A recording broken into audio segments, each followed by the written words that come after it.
Hello friends, Angel ഏവരിയുടെ മറ്റൊരു പുതിയ വീഡിയോയിലേക്ക് എല്ലാവർക്കും സ്വാഗതം.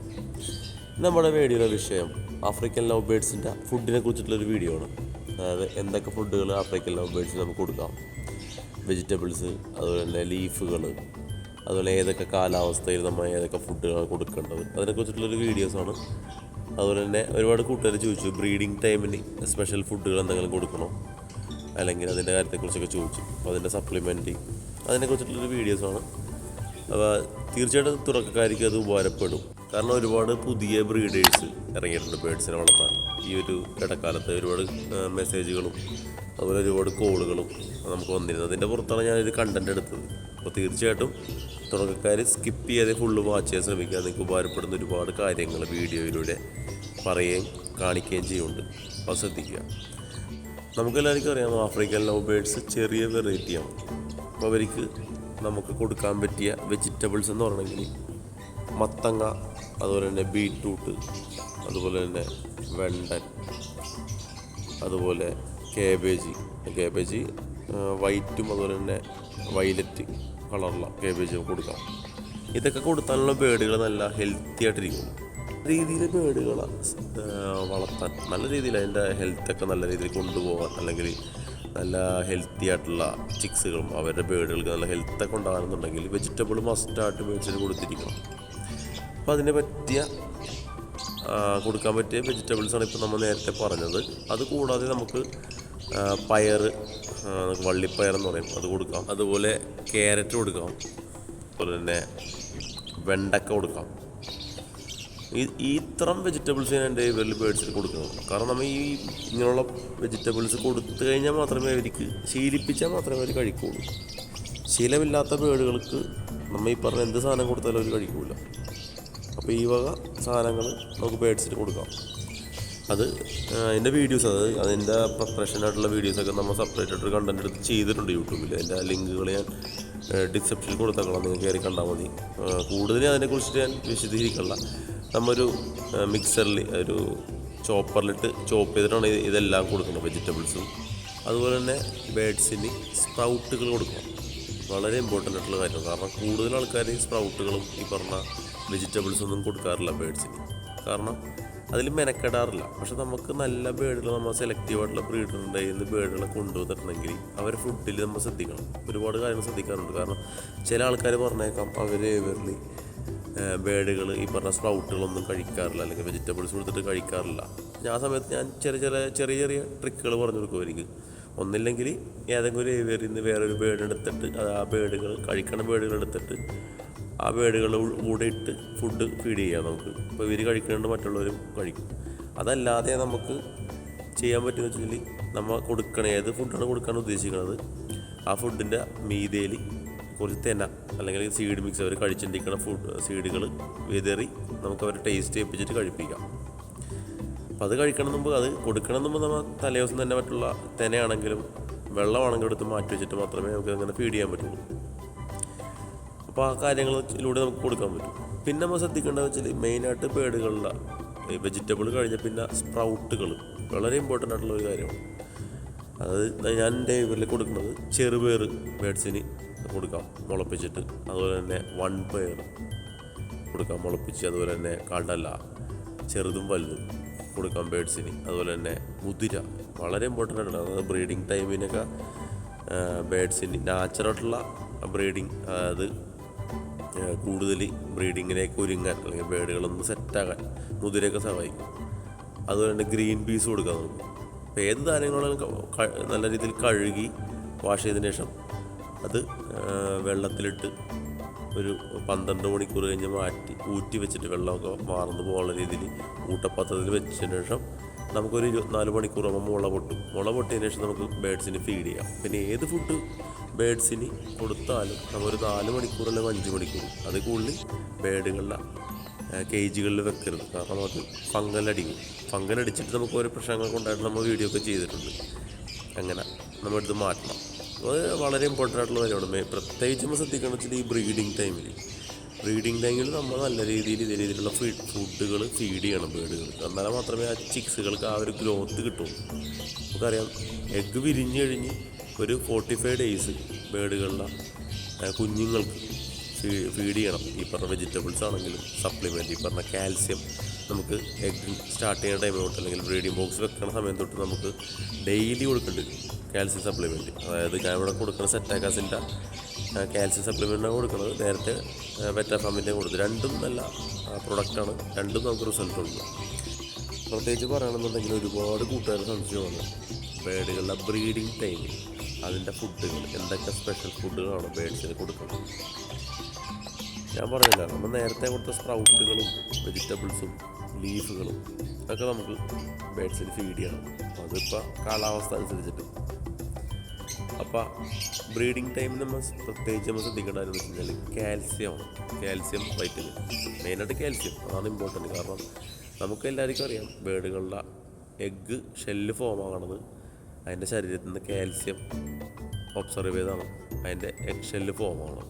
അപ്പോൾ ആ സമയത്ത് മസ്റ്റായിട്ട് ബേഡ്സിന് കാൽസ്യം നമ്മൾ ആഡ് ചെയ്യണം. സാധാരണ നോർമലി എൻ്റെ ഇവരിൽ ബേഡ്സിന് ഞാൻ ഒരു വീക്കിലി 2 പ്രാവശ്യമാണ് കൊടുക്കുന്നത് കാൽസ്യം സപ്ലിമെൻറ്റ്. ഞാൻ ഇപ്പോൾ കൊടുക്കുന്ന സെറ്റാക്കസിൻ്റെ ആണ്. നേരത്തെ ഞാൻ ഡി ന്യൂട്രിക്കലി വെറ്റാഫാമിൻ്റെ പ്രൊഡക്റ്റാണ് കൊടുത്തത്. രണ്ടും നല്ല പ്രൊഡക്റ്റാണ്, നല്ല റിസൾട്ടാണ്. ഇച്ചിരി ബെറ്റർ എനിക്ക് നോക്കുകയാണെന്നുണ്ടെങ്കിൽ വെറ്റാഫാമിൻ്റെ പ്രൊഡക്റ്റാണ്. കാരണം കാൽസ്യം, വൈറ്റമിൻ, മിനറൽസ്, അതുപോലെ ബ്രീഡിങ് സപ്പോർട്ട് അതിന് കൂടി തന്നെ ഒരൊറ്റ പ്രൊഡക്റ്റാണ് ഡി ന്യൂട്രിക്കലി. അത് പ്രത്യേകിച്ച് പറയേണ്ട കാര്യം തന്നെയാണ്. അപ്പോൾ നമുക്കങ്ങനെ ഫീഡ് ചെയ്യാം, ഡെയിലി ഫീഡ് ചെയ്യാം. പിന്നെ എഗ്ഗ് വിരിഞ്ഞ് കഴിഞ്ഞാൽ പിന്നെ നമ്മൾ കാൽസ്യം സ്റ്റോപ്പ് ചെയ്തിട്ട് പിന്നെ ചിക്സുകൾ ഗ്രോത്ത് കിട്ടാൻ വേണ്ടിയുള്ള സപ്ലിമെൻ്റ് ഉണ്ട്, അത് നമുക്ക് ഫീഡ് ചെയ്യേണ്ടി വരും. അപ്പോൾ ആ സമയത്ത് നമുക്ക് കാൽസ്യം കൊടുക്കണമെന്നില്ല. എഗ്ഗ് വിരിഞ്ഞ് കഴിഞ്ഞ് ഒരു 45 ഡേയ്സ് നമുക്ക് ഈ പറഞ്ഞ സ്പ്രൗട്ടും ഈ പറഞ്ഞ വെജിറ്റബിൾസും കൊടുക്കുമ്പോൾ അതിൻ്റെ കൂടെ എഗ്ഗ് കുഞ്ഞുങ്ങൾക്ക് ഗ്രോത്ത് കിട്ടാൻ ഈ പറഞ്ഞ കാര്യങ്ങളാണ്. സ്പെഷ്യലായിട്ട് ബേഡ്സിന് കൊടുക്കേണ്ട കാര്യമൊന്നുമില്ല. ഈ പറഞ്ഞ സപ്ലിമെൻറ്റും ഈ പറഞ്ഞ വെജിറ്റബിളും സ്പ്രൗട്ടുകളൊക്കെ കൊടുത്താൽ തന്നെ ബേഡുകൾ നല്ല ഹെൽത്തി ആയിട്ട് നല്ല കുഞ്ഞുങ്ങൾ അല്ലെങ്കിൽ പെട്ടെന്ന് തന്നെ ചിക്സുകളൊക്കെ വിരിഞ്ഞ് പുറത്തിറങ്ങി. പിന്നെ അതുപോലെ തന്നെ ചില സന്ദർഭങ്ങളിൽ ബേഡുകളിലെ ചിക്സുകളൊക്കെ ഡെഡാറുണ്ട്. അതായത് ഫുഡൊന്നും ഇല്ലാതെ ഡെഡാറുണ്ട്. ചില ഫുഡുണ്ടാവും എന്നിട്ട് ഡെഡാറുണ്ട്. ചില സമയങ്ങളിൽ ബേഡുകൾക്ക് നമ്മൾ പ്രോബയോട്ടിക്സ് നമുക്ക് വേണമെങ്കിൽ കൊടുക്കാം ബേഡ്സിന് ഈ ബ്രീഡിങ് ടൈം. ദഹനപ്രക്രിയയിൽ സഹായിക്കുന്ന വേംസിൻ്റെ അല്ലെങ്കിൽ ഈ ദഹനപ്രക്രിയയിൽ സഹായിക്കുന്ന വേമുകളിൽ എന്തെങ്കിലും കുറവുകളുണ്ടെങ്കിൽ അങ്ങനെ സംഭവിക്കും. അപ്പോൾ ആ സമയത്ത് നമുക്ക് പ്രോബയോട്ടിക്സ് വേണമെങ്കിൽ ബേഡ്സിന് ഫീഡ് ചെയ്യാം. അത് 1 ലിറ്റർ വെള്ളത്തിൽ ഒരു ഗ്രാമം കണക്കിലാണ്. നമുക്ക് വേണമെങ്കിൽ എത്ര ബ്രീഡിംഗ് ബോക്സ് വെച്ചിട്ടുണ്ട് അതിൽ അവർക്ക് എല്ലാവർക്കും ഇപ്പോൾ 1 ലിറ്റർ വെള്ളം നമുക്ക് ഡിവൈഡ് ചെയ്ത് കൊടുക്കാൻ പറ്റും. അത് നല്ലതാണ്. പിന്നെ അതുപോലെ നല്ല ശുദ്ധമായിട്ടുള്ള വെള്ളം മസ്റ്റാണത്. കാരണം ഇപ്പോൾ ചില ആൾക്കാർ ഈ മെഡിസിനൊക്കെ കൊടുക്കുമ്പോൾ ടൈമിന് ബേഡുകൾക്ക് ഡ്രിങ്കറിൽ കൊടുക്കും. ഈ സമയത്ത് അതായത് ഈ ബ്രീഡിംഗ് ബോക്സൊക്കെ സമയത്ത് മാക്സിമം നിങ്ങൾ ബൗളിൽ നല്ല വലിയതായിട്ടുള്ള മാക്സിമം അത് കുടിക്കാൻ പറ്റിയ രീതിയിലുള്ള ബൗളിൽ വെള്ളം വെക്കാൻ ശ്രമിക്കുക. അപ്പോൾ പെട്ടെന്ന് അങ്ങനെ അവർ വെള്ളം കൂട്ടി തന്നെയാണ് ഈ ചിക്സുകളൊക്കെ ഇട്ടിട്ടാണ് കാര്യത്തിൽ നല്ല രീതിയിൽ വെള്ളം ഇല്ലാതെ ഫുഡുകൾ ചെല്ലുമ്പോഴാണ് ഡ്രൈ ആയിട്ടൊക്കെ ചിലപ്പോൾ മറ്റേ ദഹനത്തിൻ്റെ പ്രശ്നം കൊണ്ടുണ്ടാവും. ഞാൻ പറഞ്ഞ പ്രോബയോട്ടിക്സ് കൊടുത്തിട്ടുണ്ടെങ്കിൽ ആ രീതിയിലുള്ള പ്രശ്നങ്ങളൊക്കെ മാറും. അതുപോലെ വെള്ളം ഇല്ലാണ്ട് വരുമ്പോഴും ചിലപ്പോൾ ഡ്രൈ ആയിട്ട് ചിലപ്പോൾ ഫുഡൊന്നും ദഹിക്കാതെ ഉണ്ടാവും. അപ്പോൾ ആ സന്ദർഭങ്ങൾ നമ്മൾ അപ്പോൾ അങ്ങനെ നമുക്ക് വെള്ളം വെച്ച് കൊടുക്കണം, ബൗളിൽ വെച്ച് കൊടുക്കണം. മീഡിയം ബോക്സൊക്കെ വെച്ചിട്ടുണ്ടെങ്കിൽ നമ്മൾ ബൗളിലാണ് വെള്ളം വെക്കേണ്ടത്. പ്രത്യേകിച്ച് എഗ്ഗൊക്കെ വിരിഞ്ഞ ഉടനെ അവർക്ക് ഫീഡ് ചെയ്യാനൊക്കെ എളുപ്പമായിരിക്കും. പിന്നെ അതുപോലെ തന്നെ ഈ പ്രോബയോട്ടിക്സ് ഒക്കെ കൊടുത്തിട്ടുണ്ടെങ്കിൽ ദഹനത്തിന് ആവശ്യമായിട്ടുള്ള ബാക്ടീരിയകളുടെ കുറവുകളൊക്കെ ഉണ്ടെങ്കിൽ പാരൻസിന് പ്രോബയോട്ടിക്സ് കൊടുക്കണം നല്ലതാണ്.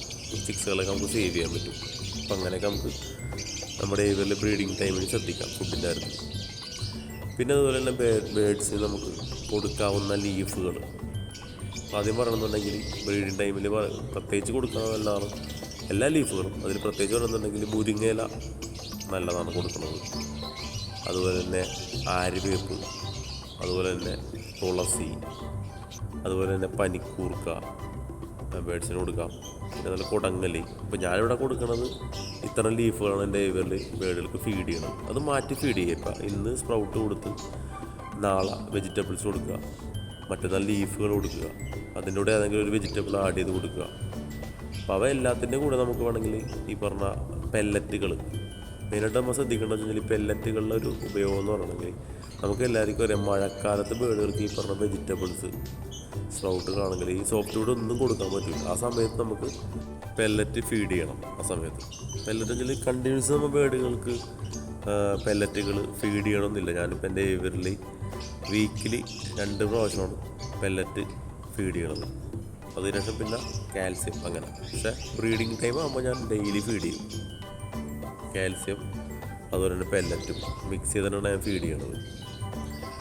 കാരണം നമുക്കറിയാം നല്ല ഹെൽത്തി ആയിട്ടുള്ള ബേഡുകൾ, ഇപ്പോൾ നമ്മൾ എടുക്കുന്ന ബേഡുകളാണെങ്കിൽ ഞാൻ വളർത്തിക്കൊണ്ടുവന്ന ബേഡുകളാണെങ്കിൽ എനിക്ക് അതിൻ്റെ ഹെൽത്ത് നല്ല രീതിയിൽ കൊണ്ടുപോകണം, നല്ല ഗ്രോത്ത് ഉണ്ടാവണം ചിക്സുകൾക്ക്. അങ്ങനെയൊക്കെ എന്നുണ്ടെങ്കിൽ വെജിറ്റബിൾ കൊടുത്തു കഴിഞ്ഞാൽ ഓക്കെ, ഒരു പരിധി വരെ നമുക്ക് ബേഡുകളുടെ ഹെൽത്ത് സെറ്റാക്കാൻ പറ്റും. എങ്കിൽ ഒരു സപ്പോർട്ടായിട്ട് നമുക്ക് ഈ പറഞ്ഞ പെല്ലറ്റുകളും ഫീഡ് ചെയ്തിട്ടുണ്ടെങ്കിൽ, അതായത് ഈ പെല്ലറ്റ് എന്നത് നമ്മൾ സെറ്റാക്കസിൻ്റെ പെല്ലറ്റാണ് ഫീഡ് ചെയ്യണത്. അപ്പോൾ അത് നോക്കുകയാണെന്നുണ്ടെങ്കിൽ ഈ പറഞ്ഞ വൈൽഡിൽ നിന്ന് ബേഡുകൾ എന്താണോ കഴിക്കണത് ആ ഇൻഗ്രീഡിയൻസ് ആഡ് ചെയ്തിട്ടാണ് ആ പെല്ലറ്റുകൾ അവർ രൂപീകരിച്ചേക്കുന്നത്. അപ്പോൾ അത് നമുക്ക് ബേഡുകൾക്ക് ഫീഡ് ചെയ്യണം, നല്ലതാണ്. നമ്മൾ പ്രത്യേകിച്ച് നമ്മൾ ഈ ബ്രീഡിങ് ടൈമിൽ പ്രത്യേകിച്ച് നമ്മൾ ചിക്സുകളുടെ ഗ്രോത്തൊക്കെ സെറ്റാകണമെന്നുണ്ടെങ്കിൽ പെല്ലറ്റ് ധൈര്യത്തോടെ ബേഡുകൾക്ക് ഫീഡ് ചെയ്യാം, നല്ല ഗ്രോത്ത് ഉണ്ടാവും. അതിൻ്റെ പെല്ലറ്റിനെ കുറിച്ചുള്ള വീഡിയോസ് ഞാൻ ഇതിൽ പ്രത്യേകിച്ച് ഞാൻ ചിക്സുകളുടെ വെയിറ്റും കാര്യങ്ങളൊക്കെ അതിൽ കാണിക്കുന്നുണ്ട്. അതപ്പോൾ തീർച്ചയായിട്ടും നമുക്ക് ഈ മഴക്കാലത്ത് നമുക്ക് ബേഡുകൾക്ക് ഫീഡ് ചെയ്യാൻ പറ്റുന്ന ഫുഡാണ് പെല്ലറ്റ് ഫുഡ്. പിന്നെ നമുക്ക് ചോളം കൊടുക്കാം, അതുപോലെ തന്നെ സീഡ് മിക്സ്. മെയിനായിട്ട് ഞാൻ ഇവിടെ ചെയ്യണത് ഡെയിലി നേച്ചറിൻ്റെ സീഡ് മിക്സാണ് കൊടുക്കുന്നത്. ഞാൻ എൻ്റെ മിക്സിംഗ് എന്ന് പറയുന്നത് 1 കപ്പ് സീഡ് മിക്സ് ആണെങ്കിൽ 2 കപ്പ് തേന അങ്ങനെ മിക്സ് ചെയ്ത് കൊടുക്കണം. അതിൻ്റെ ആവശ്യമുണ്ട്. ഓവറായിട്ട് കാര്യം പറയണമെന്നുണ്ടെങ്കിൽ ഡെയിലി നേച്ചറിൻ്റെ സീഡ് മിക്സിൽ ഒരു 65% കനറി സീഡാണ്. അതാണ് മെയിനായിട്ട് ബേഡുകൾക്ക് വേണ്ടത്, അതാണ് ഏറ്റവും കൂടുതൽ ഉള്ളത്. അതിനുശേഷമാണ് മറ്റുള്ള സീഡുകൾ വരുന്നത്. അതിൽ തേന അല്ലെങ്കിൽ ചെറിയ മില്ലറ്റുകൾ, അതായത് യെല്ലോ മില്ലറ്റ് ഉണ്ട്, റെഡ് മില്ലറ്റ് ഉണ്ട്, അങ്ങനെ കുറേ വിറകുകളുണ്ട്, അങ്ങനെ സീഡുകളുള്ളത്. അപ്പോൾ അതിൽ നമുക്ക് തേന ആഡ് ചെയ്യാൻ നമുക്ക് അതിൻ്റെ ഞാൻ ഇങ്ങനെയാണ് മിക്സ് ചെയ്യണം. അപ്പോൾ എൻ്റെ ഒരു മിക്സിംഗ് എന്ന് പറയുന്നത് 1:2 ആണ്. ഇപ്പോൾ ഒരു ഗ്ലാസ് സീഡ് മിക്സ് എടുത്തിട്ടുണ്ടെങ്കിൽ 2 ഗ്ലാസ് തേന അങ്ങനെ മിക്സ് ചെയ്ത് ബേഡ്സിന് കൊടുക്കുന്നത്. തേന ഞാൻ എടുക്കുന്നത് ആരോഗ്യയുടെ തേന എടുക്കുന്നത്. അതുപോലെ തന്നെ അതൊരു ബാഗായിട്ട് എടുക്കണം. കാരണം എനിക്കൊരു 10-30 പേരുണ്ട്. അപ്പോൾ എനിക്കൊരു 7 മാസം വരെ ഉണ്ടാവും. ഒരു ആരോഗ്യയുടെ തേന ഒരു 50 കിലോ, അതുപോലെ തന്നെ ഡെയിലി നേച്ചർ സീഡ് മിക്സ് ഒരു 25 കിലോ അങ്ങനെ എടുക്കണം. അതായത് 5 കിലോ സെപ്പറേറ്റ് കാനറി സീഡും എടുക്കും. അപ്പോൾ ഒരു ബാഗ് വന്നത് ഇപ്പോൾ ഡെയിലി നേച്ചറിൻ്റെ ഒരു ബാഗ് വന്നത് 20 കിലോനാണ്. അപ്പോൾ അതിൻ്റെ കൂടെ 5 കിലോ സെപ്പറേറ്റ് ഡെയിലി നേച്ചറിൻ്റെ തന്നെ കാനറി സീഡ് എടുത്തിട്ട് മിക്സ് ചെയ്തിട്ടാണ് ഈ തേനയും കൂടി മിക്സ് ചെയ്തിട്ടാണ് ബേഡ്സിന് ഫീഡ് ചെയ്യുന്നത്. പിന്നെ ഇമ്പോർട്ടൻ്റ് ആയിട്ട് നമ്മൾ ശ്രദ്ധിക്കേണ്ട ഒരു കാര്യം, അത് ബേഡുകളുടെ ഞാൻ പറഞ്ഞിരുന്നു വീഡിയോ തുടങ്ങിയപ്പോൾ മുമ്പോട്ട് ഞാൻ പറഞ്ഞിരുന്നു, കാലാവസ്ഥ അനുസരിച്ച് ബേഡുകളെ ഫീഡ് ചെയ്യണം. കാരണം നമ്മുടെ ഒരുപാട് കൂട്ടുകാർ മഴ സമയത്ത് നമ്മൊരു വീഡിയോയും ചെയ്തായിരുന്നു, അതിൻ്റെ പുറത്താണ് ഞാനൊരു വീഡിയോ ചെയ്തത്. കാരണം മഴ സമയത്താണ് ബേഡുകൾ ഡെഡാകണം.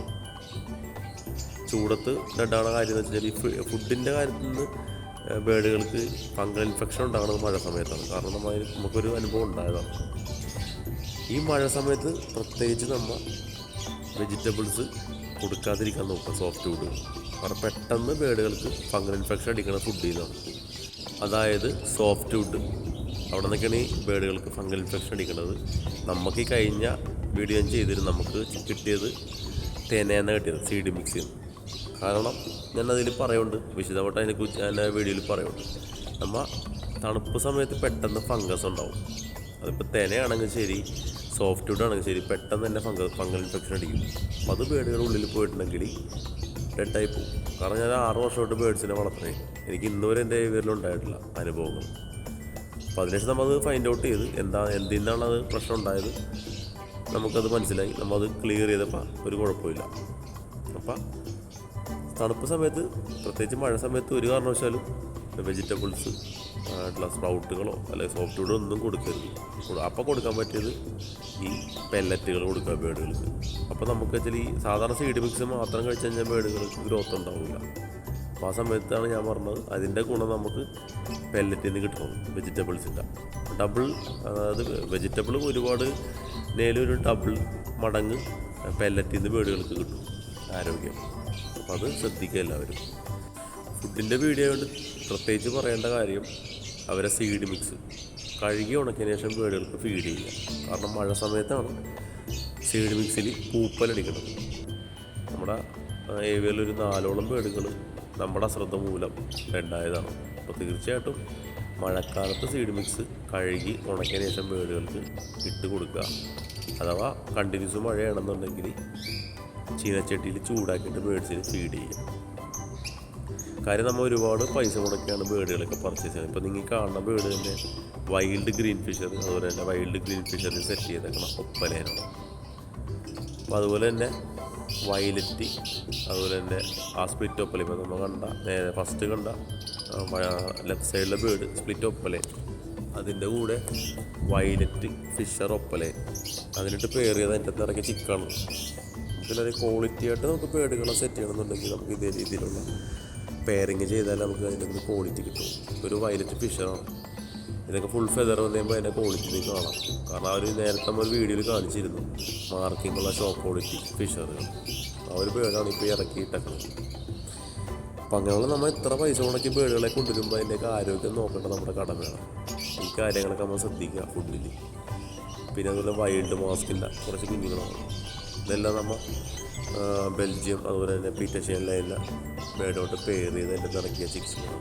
മാസ്കിൻ്റെ നെക്സ്റ്റ് ലെവൽ, അതായത് ക്വാളിറ്റി ഡെവലപ്പ് ചെയ്യണം. നമ്മളിങ്ങനെ ഡിഫറെൻറ്റ് ലൈനിൽ പെയർ ചെയ്ത് ചിക്സിൽ ഇറക്കിയാണ്. ഏകദേശം 6 കുഞ്ഞുങ്ങളുണ്ട്. കൊടുക്കാനുള്ള ബേഡുകൾ നല്ലത്. അപ്പം ഇങ്ങനെയുള്ള ബേഡുകളൊക്കെ നമുക്ക് അതുങ്ങളുടെ ഹെൽത്തൊക്കെ സെറ്റ് ചെയ്യണമെന്നുണ്ടെങ്കിൽ ഞാൻ നേരത്തെ മുമ്പ് പറഞ്ഞ കാര്യങ്ങളൊക്കെ ശ്രദ്ധിക്കണം. അതുപോലത്തെ പെല്ലറ്റുകളൊക്കെ കൊടുത്താൽ മാത്രമേ നമുക്ക് സെറ്റ് ചെയ്യാൻ പറ്റുള്ളൂ അവരുടെ ഹെൽത്തൊക്കെ. അപ്പോൾ അത്രയും കാര്യങ്ങൾ നമുക്ക് വീഡിയോയിൽ ഫുഡിനെ കുറിച്ച് പറഞ്ഞു തരാനുള്ളൂ.